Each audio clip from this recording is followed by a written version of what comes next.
In the last lecture we have started with the theory of plane diffraction grating और उसी चीज़ को आगे बढ़ाते हुए आज हम इसका एनालिसिस पार्ट करेंगे।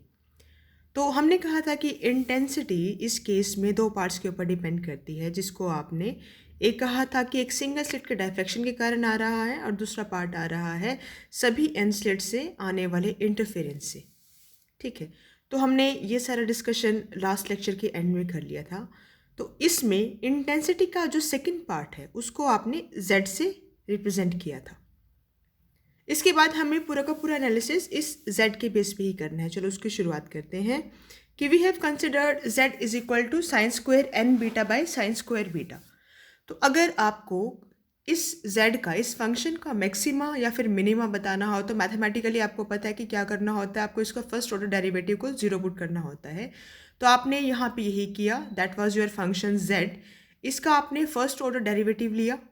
सिंपल आपका जो मैथमेटिकल फॉर्मूला है डेरिवेटिव का u बाई वी का, आपने उसका यूज़ किया, इसका डेरिवेटिव लिया और उस डेरिवेटिव को जीरो के इक्वल पुट कर दिया। डेरिवेटिव में आपने देखा कि दो पार्ट्स आए सोल्व करने के बाद। One is this bracketed part, second is this two sine square N beta by sine square beta part. तो वन बाय वन आपने कहा कि either if this D Z by D B D beta if that is zero, that means either this part is zero or this part is zero. तो उसी चीज़ को आपने आगे फर्दर किया कि either this part is zero, इसको आपने इक्वेशन नंबर 7 कर दिया, और this cot beta cot N beta part is zero, तो इसको जो ब्रैकेटेड पार्ट था उसको भी आपने जीरो कर दिया। तो उसके बाद आपने कहा कि लेट अस कंसिडर कि this part is zero, your sine n beta by sine beta part is zero. तो इसके ज़ीरो होने से आपके पास दो कॉन्सिक्वेंसेस आ सकते हैं कि या तो इसका न्यूमरेटर ज़ीरो हो या इसका डिनोमिनेटर ज़ीरो हो। अगर आपका इसका न्यूमरेटर ज़ीरो होता है तो आपको मिनिमा मिलेगा। अगर आपका इसका denominator that is sine beta zero होता है तो आपको एक मिलेगा मैक्सिमा। तो हम सबसे पहले केस कंसिडर कर रहे हैं मैक्सिमा का, और मैक्सिमा में भी प्रिंसिपल मैक्सिमा का, जो कि आपको किस कंडीशन से मिला? आपको मिला ये साइन बीटा को ज़ीरो के इक्वल पुट करके। साइन बीटा अगर ज़ीरो है तो that means beta is equal to plus minus n pi. एक और बात है, अगर आपको साइन बीटा ज़ीरो है तो साइन एन बीटा भी ज़ीरो होगा। इन पर्टिकुलर वैल्यूज़ के लिए साइन बीटा ज़ीरो है, इन्हीं वैल्यूज़ के लिए आप यहाँ पे बीटा की वैल्यू पुट करें तो साइन एन बीटा की वैल्यू भी ज़ीरो आती है। इसका मतलब क्या हुआ कि जो आपका ये जेड पार्ट था sine n beta by sine beta, ये तो आपका you can determine it because it takes a zero by zero form. तो इस तरह का जो इक्वेशंस होते हैं जो जीरो बाई ज़ीरो फॉर्म ले लेती है, मैथमेटिकल नॉलेज से आपको पता है कि आप इसको कैसे सॉल्व करते हैं। एल हॉस्पिटल्स रूल से आप सॉल्व करते हैं, आपने अपनी ग्रेजुएशन में या 10th प्लस 2 में भी कर रखा है पहले। तो आपने इसको एल हॉस्पिटल रूल से सॉल्व किया और आपके पास क्या आया, your sine n beta by sine beta it came out to be plus minus n. तो आपका जो ये जेड पार्ट है इसकी वैल्यू क्या आ गई, प्लस माइनस एन। तो दैट मीन्स आप यहाँ पे sine n beta by sine beta, जो आपके एम्पलीट्यूड में पार्ट था, एम्पलीट्यूड के दो पार्ट थे, एक सिंगल स्लिट के कारण एक सारी स्लिट्स के कारण। तो सिंगल स्लिट वाला पार्ट है वो तो आप एज इट इज़ रख रहे हैं। जो सेकंड पार्ट है जो आपने अभी अभी सोल्व किया है, इसकी वैल्यू इस पर्टिकुलर केस के लिए, कौन से पर्टिकुलर केस के लिए, प्रिंसिपल मैक्सिमा के लिए, इसकी वैल्यू आई एन। तो आप यहाँ पे एन पुट कर दें और आपको यहाँ से क्या मिल जाएगा, प्रिंसिपल मैक्सिमा का रिजल्टेंट एम्पलीट्यूड आपको मिल जाएगा। आपको रिजल्टेंट एम्पलीट्यूड मिल गया। उसके बाद आप क्या देखते हैं, उसके बाद आप बात करते हैं इंटेंसिटी की। इंटेंसिटी क्या होती है, simply your amplitude square is intensity. Okay, तो आपने इसका फॉर्मूला का यूज़ किया, you just did amplitude square, amplitude was your this, इसका स्क्वायर कर देंगे तो आपके पास क्या आ जाएगी, इंटेंसिटी आ जाएगी। किसकी इंटेंसिटी आ जाएगी, प्रिंसिपल मैक्सिमा की। ओके, तो यहाँ से आपको पता लगा कि intensity is proportional to n square. What was your n? N was the total number of slits that were using to form that grating, कि उस ग्रेटिंग को बनाने के लिए आपने कितनी टोटल नंबर ऑफ स्लिट्स ली थी, वो आपका एन था।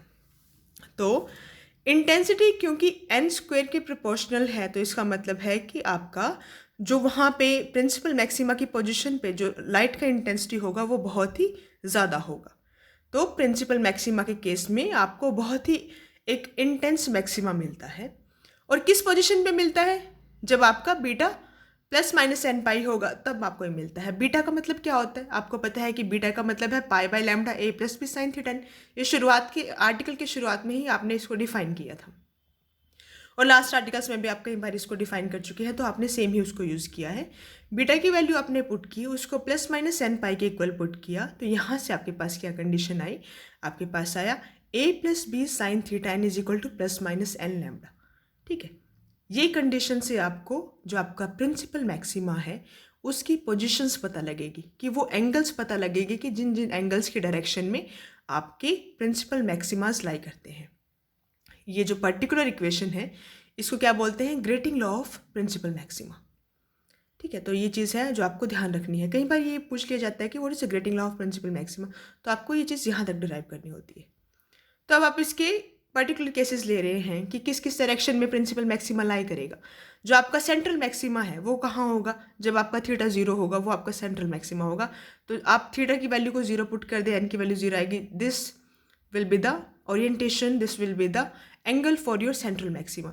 सेंट्रल मैक्सिमा के साइड्स में फर्स्ट ऑर्डर प्रिंसिपल मैक्सिमाज होंगे, तो उनकी वैल्यू आप कहाँ कैसे मतलब फाइंड आउट करेंगे, आप एन की वैल्यू को यहाँ पे 1 पुट कर दीजिए, तो आपको फर्स्ट ऑर्डर, एन मीन्स जो ऑर्डर है उसको एन रिप्रेजेंट कर रहा है, तो फर्स्ट ऑर्डर के लिए आप एन को पुट करें जो आपका सेंट्रल मैक्सिमा है, या फिर उसको कभी कभी जीरो ऑर्डर भी बोलते हैं, उसके लिए आप एन को 0 पुट करेंगे। सेकेंड ऑर्डर के लिए आप एन को 2 पुट करेंगे। इस तरीके से आपको डिफरेंट ऑर्डर्स के जो प्रिंसिपल मैक्सिमाज हैं उनकी जो डायरेक्शंस हैं, ये जो एंगल्स हैं क्या दे रहे हैं, पर आपको डायरेक्शन से दे रहे हैं ना, तो आपको डायरेक्शंस पता लग जाएंगे इससे।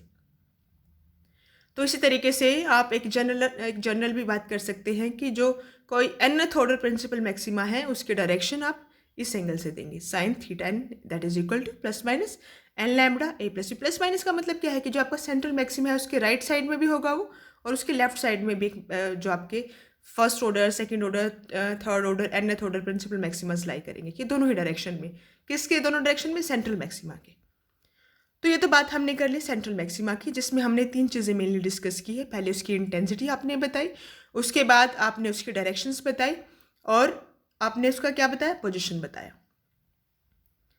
तो उसके बाद हम बात करते हैं मिनिमा की। मिनिमा के लिए आपने क्या कहा था, मैक्सिमा के लिए तो आपने ये कहा था कि जो ये आपका जेड पार्ट था इसका साइन बीटा 0 हो। मिनिमा के लिए आपने क्या कहा था कि न्यूमरेटर 0 होना चाहिए, तो इसके न्यूमरेटर को 0 पुट कर दे। साइन एन बीटा तो 0 हो लेकिन साइन बीटा 0 ना हो, इस चीज़ का ध्यान आपको रखना है कि आपको सिर्फ वो एंगल्स बताने हैं जिनके लिए साइन एन बीटा 0 हो लेकिन साइन बीटा 0 ना हो। क्यों, अगर आपको साइन एन बीटा और साइन बीटा दोनों ही 0 हो गए तो आपकी मिनिमा की कंडीशन ही रह जाएगी, वो आपकी कंडीशन बनेगी फिर दोबारा से प्रिंसिपल मैक्सिमा की, क्योंकि उसी केस में होता है ना आपका कि साइन बीटा भी 0 है और साइन एन बीटा भी 0 है। तो जब आप मिनिमा निकालेंगे तो आपको ये बात ध्यान रखनी है कि साइन एन बीटा तो 0 हो लेकिन उसी एंगल्स पे, उन एंगल्स पे साइन बीटा 0 ना हो। तो ये इसमें सबसे मेन पॉइंट है जो आपको ध्यान रखना है। तो अगर आपका साइन एन बीटा 0 है और साइन बीटा 0 नहीं है तो उन पॉइंट्स पे आपको 0 इंटेंसिटी मिलती है। तो वो पॉइंट कौन कौन से हैं, जिनके लिए आपका n beta equal to plus minus m pi हो, और एम की वैल्यू क्या नहीं हो सकती, इस केस में एम की वैल्यू ना 0 हो सकती है, ना एन हो सकती है, ना 2n, ना एन एन। क्यों नहीं हो सकती, क्योंकि इन पर्टिकुलर वैल्यूज़ के लिए साइन बीटा भी 0 हो जाता है। तो आपके पास क्या बना यहाँ पे कंडीशन ये बना कि आपकी एन बीटा की वैल्यू हो प्लस माइनस एन पाई, लेकिन क्या ना हो, एम की वैल्यूज़ है ना, ये एम की वैल्यूज़ ये नहीं हो सकती। क्यों नहीं हो सकती, एम की values for these values of m you have these values of beta, और इन वैल्यूज़ ऑफ बीटा के लिए आपको पता है कि प्रिंसिपल मैक्सिमा आता है, मिनिमा नहीं आएगा। तो आपको सिर्फ वो एंगल्स बताने हैं, वो वैल्यूज़ बताने हैं जहाँ पे आपका प्रिंसिपल मैक्सिमा की कंडीशन सेटिस्फाई ना हो। तो आपका साइन एन बीटा तो 0 हो लेकिन साइन बीटा 0 ना हो, तो वो कब होगा, वो होगा इन केसेस के लिए। आप एन बीटा को लिख दे प्लस माइनस एम पाई, आप यहाँ पे बीटा की वैल्यू पुट करें। बीटा की वैल्यू क्या होती है, pi by lambda a plus b sine theta m. अगर इसकी value plus minus m pi है तो आपकी जो कंडीशन है वो किस तरीके से मॉडिफाई होगी, कंडीशन होगी a plus b sine theta m equal to this, जहाँ पे एम की वैल्यूज ये नहीं हो सकती। जो आपका प्रिंसिपल मैक्सिमा था उसकी कंडीशन अगर आप देखिए तो लगभग सेम सी है, बट राइट साइड में थोड़ा डिफरेंस है। क्या है राइट साइड में डिफरेंस, यहाँ पे एन लैम्डा है जहाँ पे एन की कोई भी वैल्यू हो सकती है। तो ये जो डिफरेंसेस हैं ये आपने रिलेटिव स्टडी करनी होती है कि डिफरेंसेस को ध्यान में रखना होता है कि किस वैल्यूज़ के लिए क्या आ रहा है। तो आपने बात कर ली मिनिमा की। अब मिनिमा की आपने कंडीशन बता दी, मिनिमा की आपने एंगल्स बता दी कि इन एंगल्स के अक्रॉस आपका क्या आएगा, जो इंटेंसिटी है वो ज़ीरो हो जाएगी। तो जो नेक्स्ट एनालिसिस है, आगे का एनालिसिस हम नेक्स्ट पार्ट में करेंगे। इस पार्ट के लिए बस इतना ही।